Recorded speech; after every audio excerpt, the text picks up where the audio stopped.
Hello to my YouTube subscribers, new subscribers, and Twitter followers, and BitChute followers, and actually subscribers, and Odyssey followers.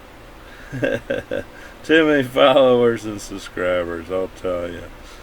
This video is about people that are feeling the urge to sell their homes to live in a van or RV or travel trailer and just hit the road and live on the road. I'll tell you, I've been doing full-time RVing for 8 years now, and I'll tell you the good and the bad and the ugly about doing this great idea you have. Let's show you some of the people. The van life, I see a lot of these YouTube van life videos, and I feel bad for those people because living in a van would suck. Be alright for one person, 2 people, oh, you're in trouble. But let's watch a little bit of this PBS hour on hitting the road. It's about old people deciding to hit the road and sell their houses and live in a van or travel trailer. So let's watch a little bit, and then we'll go into my thoughts about doing that. Still hurting from the coronavirus, many are having to scale back. But some older Americans were already living a minimalist lifestyle on the road. Our economics correspondent Paul Solman has their story. It's part of our Making Sense series, Unfinished Business. And a note, portions of the story were shot before the pandemic. This whole entire industry is just exploding right now. At Nomadic Customs, Mark Vroman and his crew retrofit vehicles to live in. I think with the combination of just how things are in the world right now, people are really wanting to jump into vans and buses and just alternative housing situations. These days, the hashtag van life business is booming. Vroman's hired 8 new workers, but still can't keep up. At last count, I think I had something like 180 estimates to write, probably another 400 emails to return, and yesterday alone we received 37 phone calls. I feel like I hopped onto a rocket ship and I've just been doing everything I can to hold on. The last half year of lost jobs has spurred a desire to escape. Cheap mobile living enables it. But lots of folks, many older, were on the road before the van life hashtag. Inspired by this 65-year-old. Living in nature, wouldn't you like to be out here and see and live like this? YouTube celeb Bob Wells moved into a van 25 years ago when divorce left him unable to meet the rent in Anchorage, Alaska. I knew I could live comfortably in a van on $1,400 a month because no house payment, no utility payments. I had solar. I was my own utility company. It worked really well. I enjoyed it. That was the amazing thing. Enjoyed it so much, in fact, he created a website. Alright, well, this is my spin on full-time RV and living in a travel trailer or a van or motorhome or a camper. There's all sorts of things to live in these days on wheels. Old school buses. They're all nice, there's very nice rigs out there. Technology in travel trailers now is awesome. The more spills you want and thrills in your rig, the more they cost you, but it's kind of just like being home. But there is a drawback. You have 2 choices. You could do what I call boondocking, meaning live somewhere maybe underneath the overpass or some piece of land way out of the county or out in the county or somewhere where hopefully the farmer might not run you off or the sheriff might not run you off saying, hey, this is private property, you gotta keep on moving. And not having a lot of security, You never know who might pull into you to take a look at your rig and maybe stick you up. Or smash into your rig while you're sitting there on the side of the road. People do snooze off driving 90 or 80 miles an hour and go off the side of the road, and you happen to be parked at that time where that car was heading, and takes you out with you. So, or you could do RV parks. Not all RV parks are the same. Some RV parks, they want to be a little fancy, so they'll call them RV park resorts. And that means it could be a piece of shit RV park, but you'll spend a hell of a lot more money per night or per month to stay there. And some RV parks, also there's so-and-so RV park. And depending where it's located, they could be just jam-packed full of people. You never know who your neighbor's gonna be. Been fortunate. I've been staying at the same RV park here for about going on 8 years now in West Texas. It's not the nicest RV park, but the location is pretty awesome. It's just right outside of San Angelo, right next to Lake Nasworthy. So going into the city to get groceries, or going to a doctor, or going to the restaurants, or shopping is not too bad. But San Angelo's a small town. We don't have a lot of fancy department stores and stuff. We have some, but we don't have them all.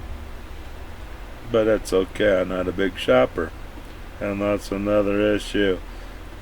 If you full-time RV or live in a van or camper or travel trailer, bus, or a motorhome, you can't be a shopper because you got no space to keep your shit. Your tow vehicle or every compartment will turn into a shit collector spot. And then finally you'll be going, oh, I got too much shit again. So yeah, you really can't be a 500 pair shoe person, or gotta have new outfits every day. You don't have the space to hang it or store it after a while. So space is limited. RV parks, I don't know what the deal is, but it seems like all these fifth wheel owners have to have like a Ford F-50 with a fucking tailpipe. It sounds like a fucking race car going past you, or a diesel fucking engine.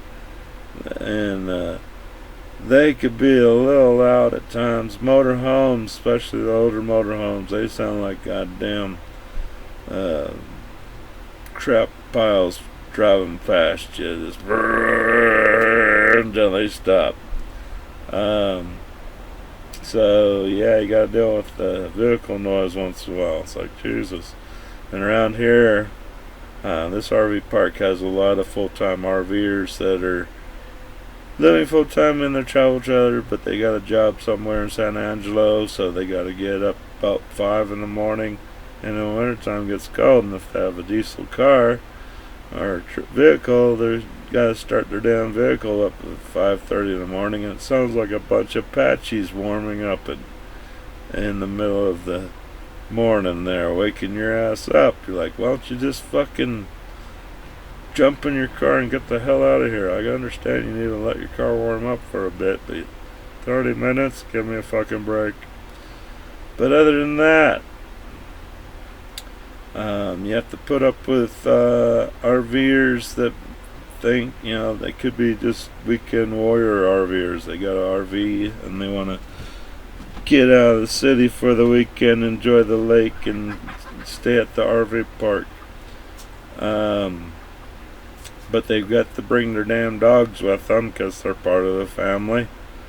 And so they walk their dogs, and they'll walk their dogs right into your spot to let them take a shit. That's not what you need to be doing. That pisses people off, especially me. If I'm outside hanging out and you walk by with your dog, I like dogs. But I don't need your dog shit. A dog takes a crap in my spot, I'll tell you, hey, pick up your dog shit. If you don't got a bag, too bad. It's going home in your hand. Or you'll be walking it to the dumpster with the crap hand on the way back.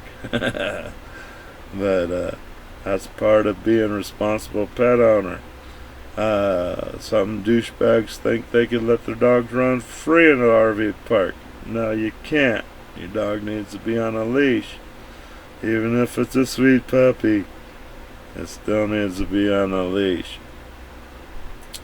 Even having a pet dog, and you're walking your dog and you're doing everything right at an RV park. You have it on a leash, you have your dog, you're taking your dog to the designated dog area. Most RV parks have a dog area for your dog to run around and take a poop and do its thing, and then you go back to your trailer and you go, oh, nice doggy. I would recommend you carrying your big stick with you. I've been full-time RVing where I see a stray animal, like over here at this lake, is a great dumping ground for people that get tired of their dogs taking craps on their carpets or chewing up their furniture. So they load up Fido and give him a ride to the lake and throw him out the fucking door. And then that dog comes running around. And as a pet owner and you're walking your dog doing the right thing, it's on a leash, you got a good chance your dog getting tore up. I've seen it happen. I've seen a couple pit bulls, not at this RV park, but one in Vegas. RVer was walking his two little dogs with his wife and having a nice little walk together. And two pit bulls came out of the nowhere from the neighborhood, jumped on their little doggies, tore the shit out of them, and of course we were able to get the pit bulls, have animal control come and get the pit bulls and take them away, and the dog owners that got their dogs all tore up, the animal control people said, oh, well, the owners of the dogs say they're not their dogs. So now you got a court battle trying to figure out whose dogs was it. And good luck on getting the vet bills paid and all the bullshit. So, yeah, carry a big fucking stick just in case. Alright. Some RV parks are better than others due to some RV parks, the spaces are a little spaced out, which is awesome. The place I stay at, the spaces are real spacey. Your neighbor is probably a good 15 feet away from you, so you don't have to deal with hearing their bullshit or anything like that. Where some RV parks, they pull you in like sardines, where you open up your window and you're looking right into your neighbor's window and you're like, oh, you can knock on their window and pass breakfast. Here, I got coffee and you give me the eggs, okay? And tomorrow I'll give you the eggs and you give me the coffee, okay? So yeah, and that would really fucking suck. That's a little bit too close. RV etiquette.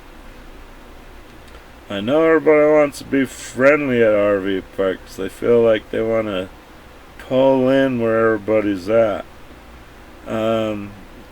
That's okay to a degree, but it can get people kind of irked, going, what the fuck, man? There's like 500 spots down the road a bit.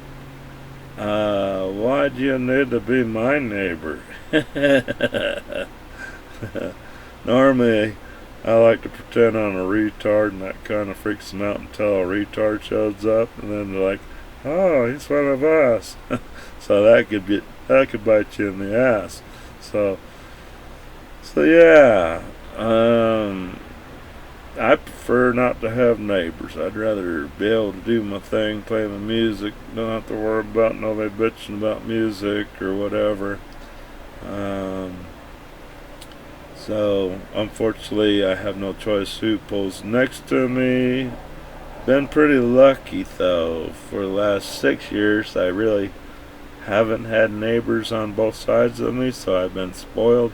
But lately, I got 2 neighbors next to me, so I'm not so spoiled, and it takes away my view of the RV park that I like to watch. All I get to see now is my fucking neighbor's side of the trailer. And that gets to be a pain in the ass, because if you're sitting outside and you get some fucking people thinking you're looking inside their trailer, you're like, you can't help it, you're right in front of my fucking trailer. Close your fucking blinds if you don't want me looking. But, you don't look, you just kind of feel like you're infringing on somebody's privacy, but you're not. It's just the part of the game, man. Hey, I ain't looking, but, well, if I happen to look up and you're inside your window looking at me naked or something, hey, I didn't tell you to do it. But, oh well, what can you do, huh? So, again, that's my point, saying, hey, there's fucking spots about fucking 10, 20 yards back over there. There's nobody over there. Why did you choose my spot to come park next to? Kind of stupid.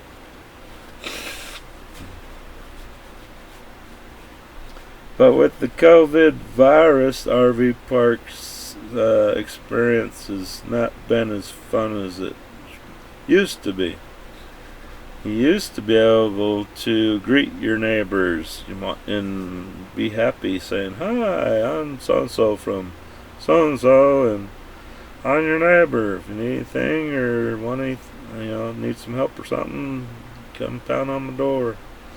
And you got to know people, and usually when the sun was going down, they'd have a table set up or something and invite you over to shoot the shit. Drink a Coke or beer or whatever you want to do. Smoke a cigarette. And get to tell about adventures and war stories and all sorts of stuff. And that was always a fun thing. But now, with the COVID, I really don't socialize. I just pretty much stay in my spot or head to the dumpster, to the mail, or do whatever.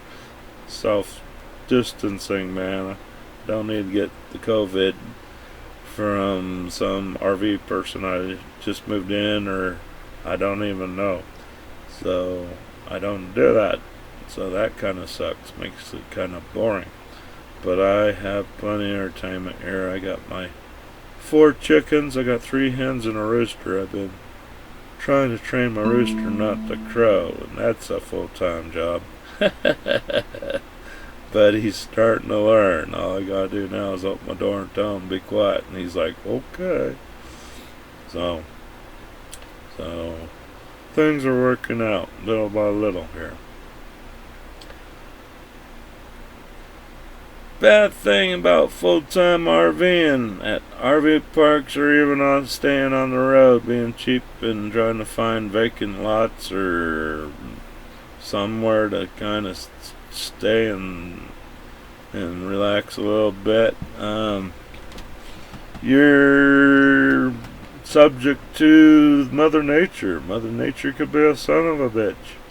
Mother Nature could blow all your windows out. Mother Nature's could tip your rig right over. The sun will burn your shit.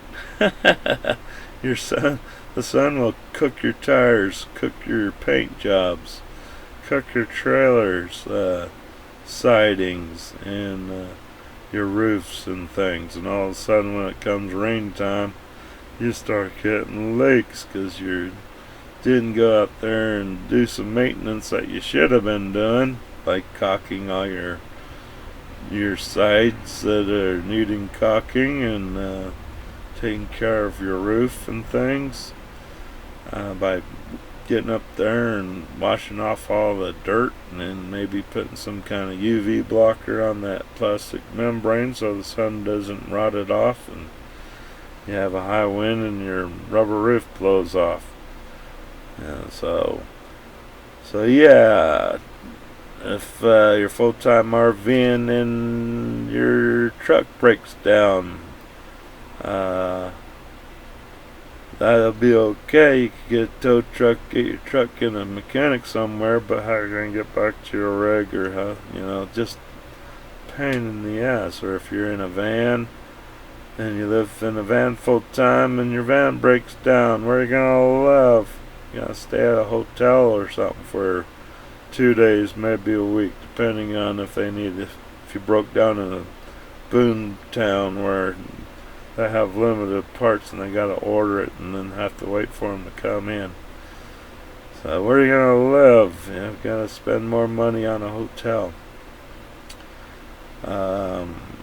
For ladies, doing your makeup, blowing your hair and all that, you're limited on power. Most travel trailers have 30 amp services. Your fifth wheels have 50 amp services, and that gives you whoopee 20 more amps. But trying to blow your hair dryer's gonna be tripping your breakers left and right. You'll be pissed, going, I can't get my hair blown dry. Makeup, there's not enough lighting to do my makeup right. So yeah, it could be a real pain in the ass for fluffy girls that want to be special. So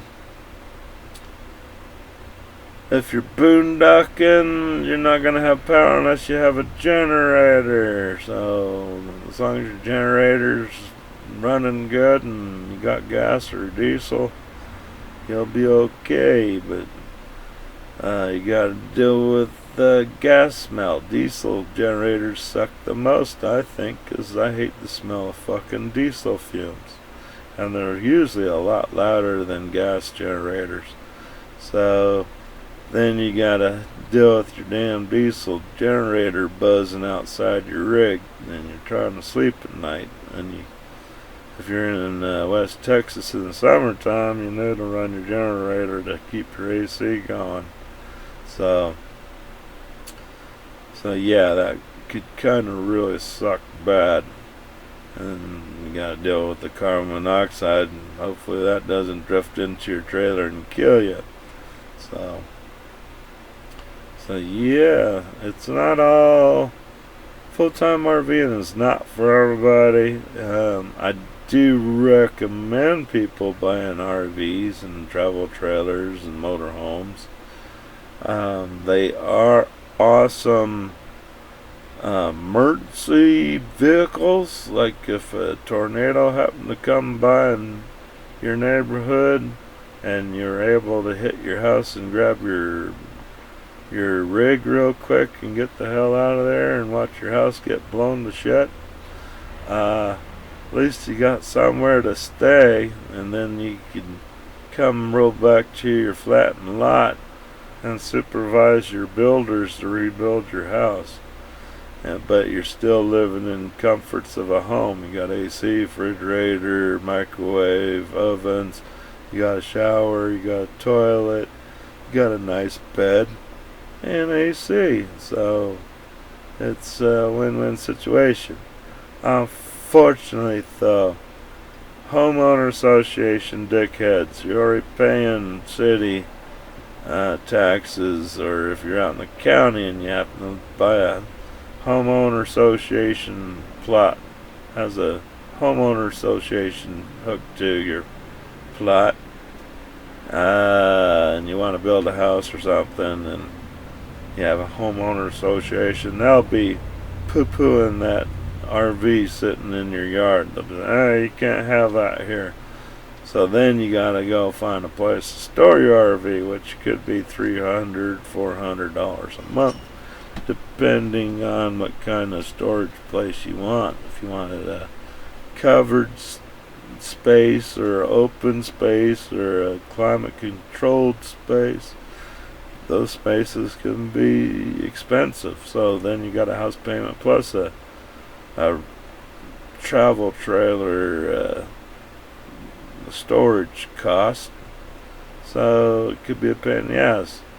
If I would recommend you to buy a travel trailer, I'd get you one that's not a high profile trailer, something that's at least maybe 7 feet tall, and I'd build my backyard fence to be 10 foot tall, and I'd sneak it in the backyard with a gate that you could pull it in and out of whenever you wanted to, and then your neighbors don't need to know you have the damn thing in the backyard, because they are great guest houses when you have unexpected family members and need a place to stay due to maybe they have some issues, or you have out-of-state friends popping in town and they need a place to stay. You got a place for them to stay. It's all self-contained. You could say, hey, we'll go to the store and stock you up with some coffee and eggs, and when you get done with breakfast, come knock on the back door and we'll let you in. So yeah, they get their privacy, you get yours. So yeah, it's perfect for that. But yeah, I would, like I said, full-time RVing is not for everybody. I really don't recommend it unless you absolutely need to do it. I really don't recommend it if you got a bunch of kids and the wife and you think, oh, the life sucks, we're gonna lose the house or whatever. I would be trying to get other means of money going. You know, if your job ain't cutting it, you know, it's a shit sandwich. Living in a travel trailer, RV, or van with a family, that would totally suck. It'd be fine for about a week. After a week, somebody's gonna be sitting outside. Most likely it's gonna be the dude. The women want to have the AC and the TVs going on so they can keep up with Oprah. But yeah, totally, that would suck for you.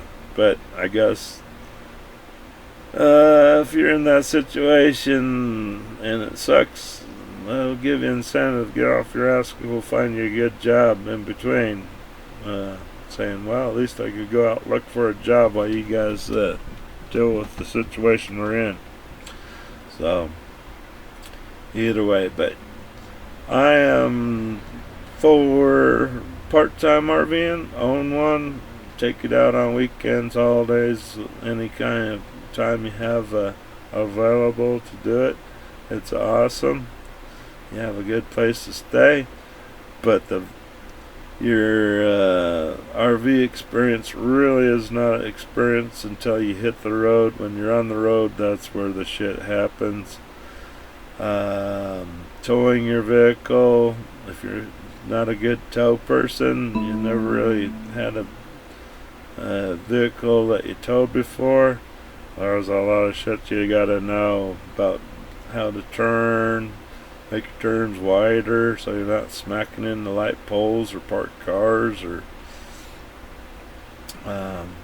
trying to get around town with a travel trailer can be a major pain in the ass, because people want to buzz past you on the right, on the left, or wherever you give them space to go, they're gonna be there. So yeah, so driving in cities really sucks, especially in a big motorhome or school bus that you converted. They're big old vehicles. With a school bus conversion, you'd probably have to have a CDL to drive that anyway, so that's another expense. And then you got to deal with having your you have to go to the doctor and get you a physical to make sure you're able to get a DSL. If you somehow don't pass your physical, they won't give you a CDL. So then you have a bus that you can't drive. So you're like, oh shit. So, but CDLs are probably required for anything it's over 16 passengers. So other than that,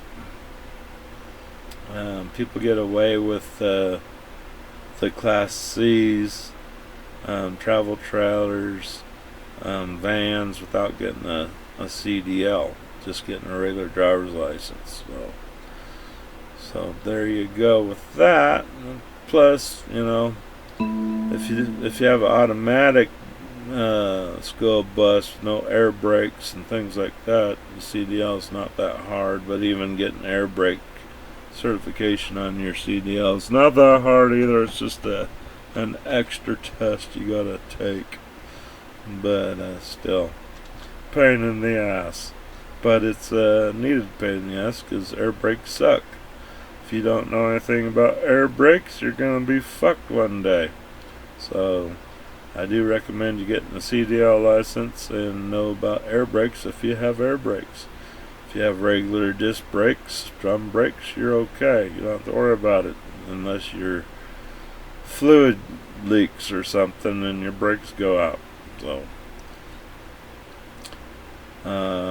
I do recommend you getting if you have a tow vehicle, a truck or van or something, and you're pulling a trailer behind you, I do recommend you get trailer brakes installed inside your tow vehicle, so they will activate the brakes on the trailer instead of you're relying on your vehicle's brakes to stop a 5,000 pound vehicle. It's on your ass and will push you through a traffic light and when you're slamming on the brakes. So yeah, you definitely, and that's probably about $600 for a good travel trailer brake system, or a trailer brake system to put in your rig. So there you go, another expense. So but yeah, I don't know though, for a single person, if I was a college kid and I was able to get a travel trailer to live in while I was in school, I would thought I died and went to heaven.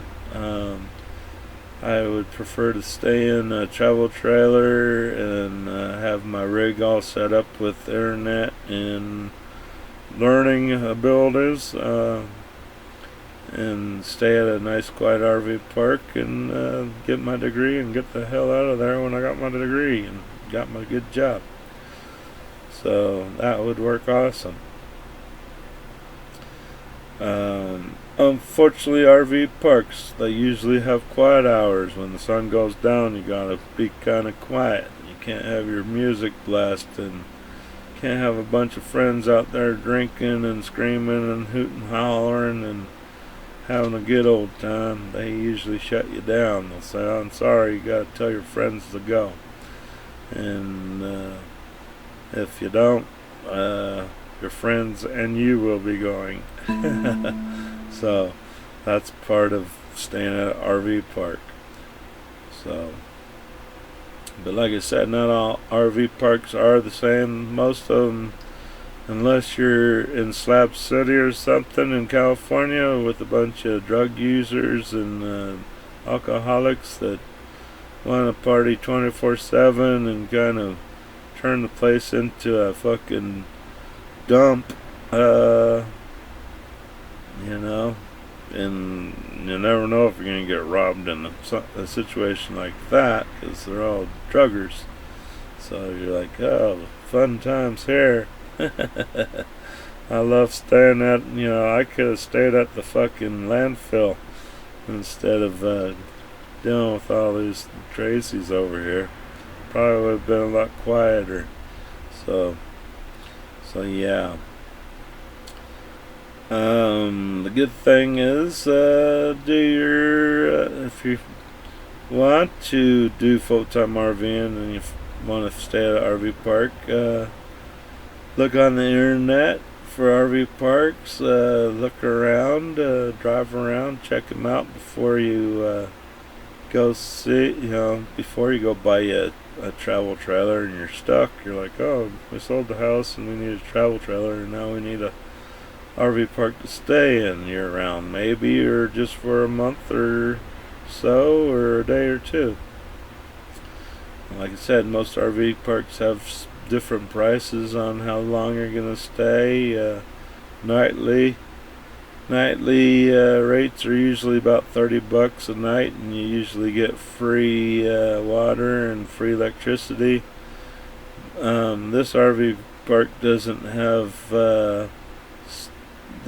free internet or free cable, so you're kind of screwed there for entertainment, for TVs or computer stuff, unless you have your own little satellite system that you bought, and you could hook that up outside real quick, and then at least you'll have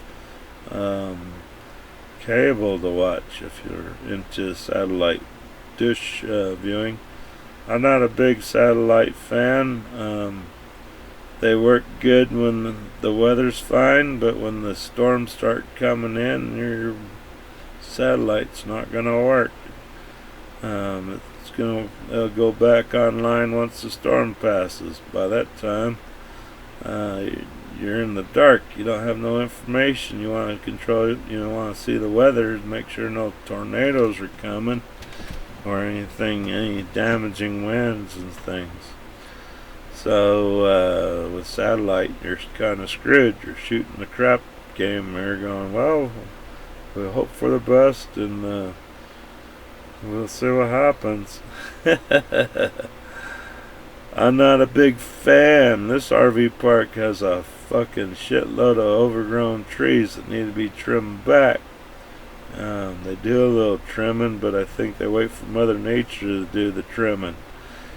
Usually they wait for Mother Nature. They give us a good Southwest or South Texas rainstorm or hailstorm or windstorm or something that will snap all these limbs off the trees, and then they bundle them up, pile them up in a pile somewhere in the back 40 here, and sooner or later they'll have a bonfire, burn that pile down.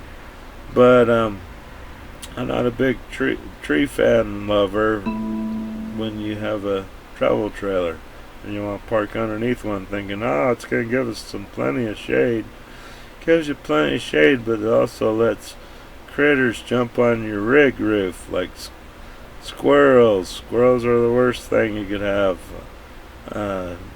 on your roof. Raccoons, same with raccoons, worst little critter to have on your roof, because they have little fingers that love to pry shit open. Next thing you know, you got a raccoon in your fucking rig looking at you going, hey, got food in here? I know you do. You could have a tree branch come crashing down on top of your rig, totally fuck up your roof.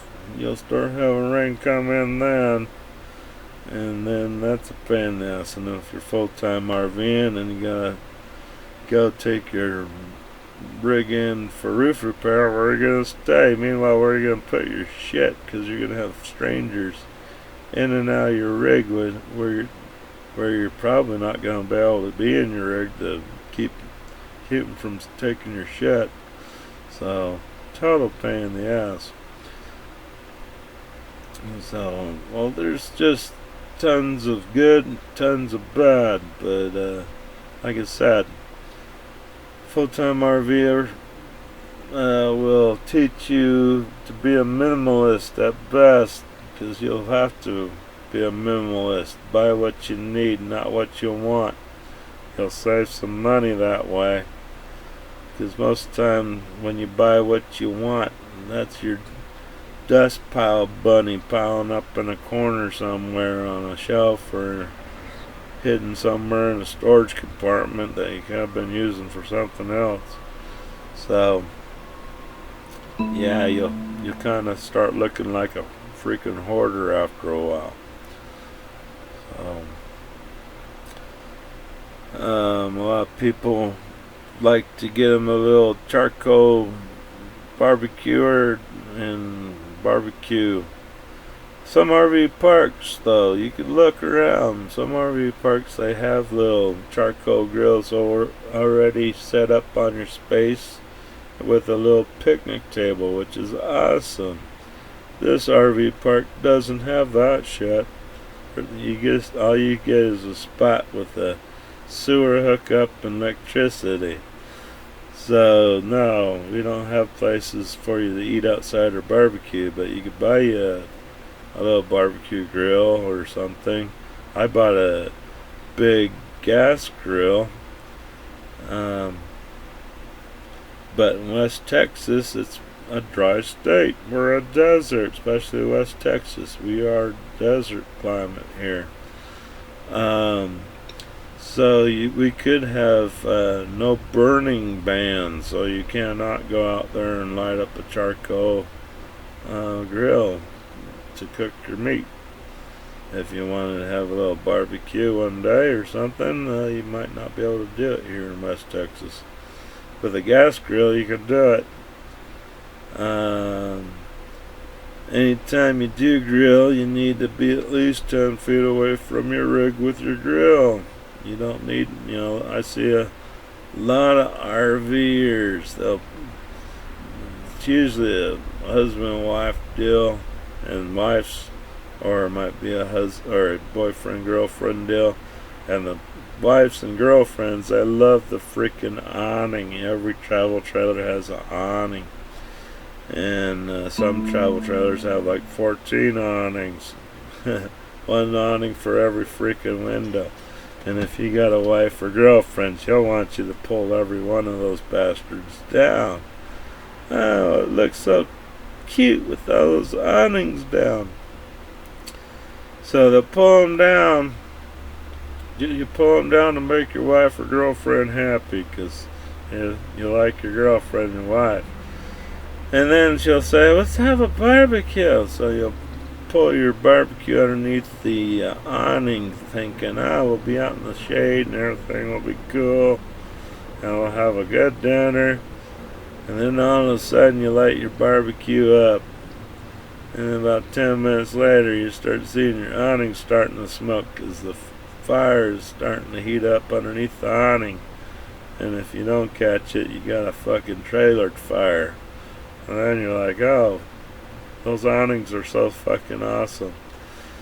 And then what happens too is you leave your awning open, and then your wife or girlfriend takes you into town to do some shopping, or take her out to dinner or a movie or something, just to get out of the trailer for the day or for whatever, for a couple hours. But you leave your awnings down.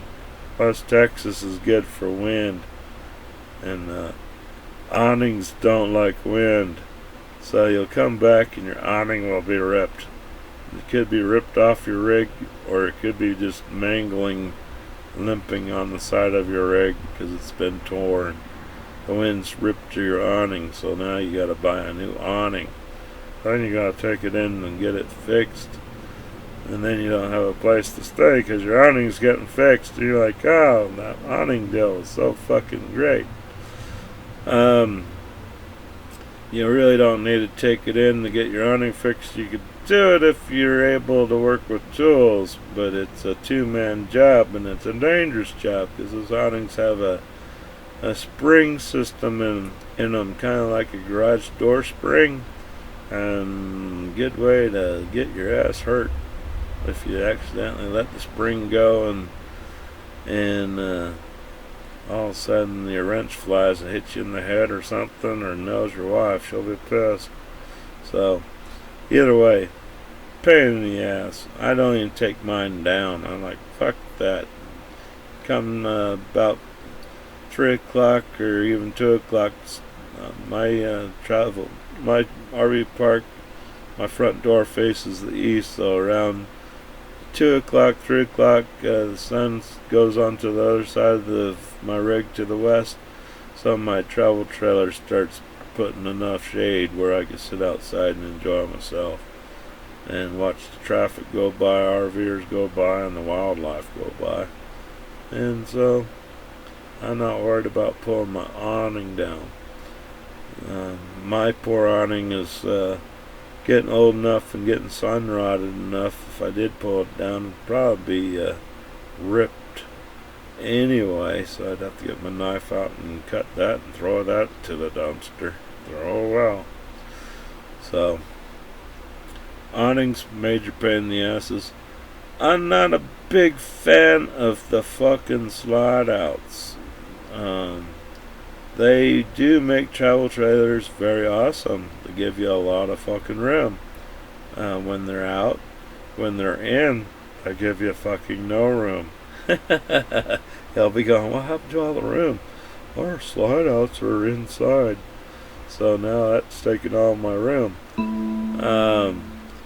Reason I'm not a big fan of slide outs, especially if you have to park underneath a tree or something, and depending on what kind of tree they are.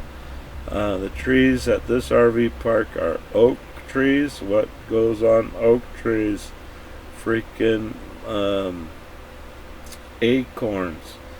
You start getting acorns dropping on your slide out roof. What happens when you need to go pack up your crap and move down the road somewhere just to get you a new experience at another RV park or something, and you don't have a freaking ladder and you're trying to get your slide out in because it's jammed with acorns or tree branches? And some, you'll say, oh Doug, there's some trailers have those little ladders built onto the back of the trailer. Oh, those are real fun. Those little ladders that are on the back of trailers, you'll see some trailers that have the ladders on the back of the trailers. You'll like those, especially if you're a fat bastard. What usually happens if you're a real fat bastard and you get on those little flimsy fucking piece of shit ladders, you'll get to the roof and the fucker will pull off the roof and you'll fly on your ass 12 feet to the ground and maybe bust your butt. That's always a fun thing to watch. So I do recommend you buying you a little giant ladder that collapses. I have one that collapses down to 4-foot fold, so but it expands out to be about 12-foot tall ladder, so I can get on top of my rig when I need to, because I do my own AC maintenance. I clean my coils once a year just to blow out the condenser coil and make sure my fan's okay and all that fun stuff. Make sure my condensate pan is not stopped up with slime and debris and won't start leaking inside my rig when I need my AC. So, but you have to get on top of your roof to do that kind of crap. So without a ladder, you're kind of screwed. And if you rely on that little flimsy ladder you have on the back of your trailer, then you're screwed. My second thing about trailer accessories, I see trailers sometimes they'll buy them like a bumper storage carrier, or a little they might install a quick release trailer hitch on the back of their trailer so they can slide in kind of like a extra back storage. Just keep crap on a little platform behind their trailer or something. I call those people kind of stupid. What happens? Travel trailer bumpers are made shitly. If you didn't have that installed right, your bumper will fall, and that little storage platform with all your shit will go tumbling down the road, and you possibly will kill somebody that was behind you. So don't do that. I see people that have bikes and shit tied onto those little ladders and shit. If you want to keep your bike and keep that ladder secured from the bike's jiggling on that damn ladder, and then when you go up to climb it and it breaks free, you'll know why. so yeah, there's a lot of things to know about full-time RVing. Like I said, it's if I had a house, I would prefer to keep my house, or the very worst, maybe rent your house if you get your house payment for rent, which might be impossible because a lot of people have got loans to buy a house that are like $1,200, $2,200 a month or more, depending on what kind of house and where it's at. And you got those kind of mortgage payments, good luck. I'd be going, fuck that, and screw the bank for letting me get that kind of money to make me fucking bust my ass to work for it. Then pay for water and electricity and upkeep on top of that. Totally 50 years of grinding hell there. But I guess it's worth it if you get your money back when you finally have to decide to sell your house to move to something smaller. But yeah, if you can rent your house and at least keep up with your mortgage payments, or hopefully you got the house free and clear, and then you could rent it out and have some extra money and have enough to cover any rental damage that might pop up, or AC repairs that might pop up, or heater repairs that might pop up, or plumbing repairs that might pop up. Renters are always good for stopping up toilets, busting windows, bitching about the AC not working, the heater's not working, stove's not working, fridge not working. So then you got another pile of crap issues here. So yeah, life's not easy. But I do recommend part-time RVing for sure. Full-time, that would be, if you're into adventure, not having a lot of stuff due to it's not due to you couldn't afford to have a lot of stuff. It's due to you're forced you can't have a lot of stuff, or else you'll be tripping over it or breaking it or doing something because you just don't have the room for it. So you gotta learn to buy what you need, not what you want.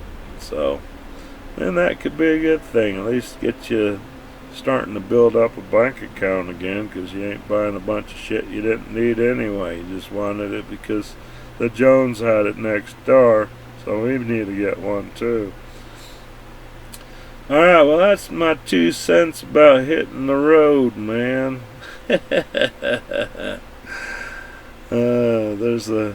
I said, your adventure starts when you pull your rig out from your house onto the road, and it starts from in between your house and your arrival point, wherever that might be. Everything in between is going to be the times you'll remember the most, because at least the driver will. He'll be on, oh God, that semi or that big RV or motorhome just buzzed past me. It almost blew me off the road, and the car started swiveling like a son of a bitch. I was surprised I kept it on the road.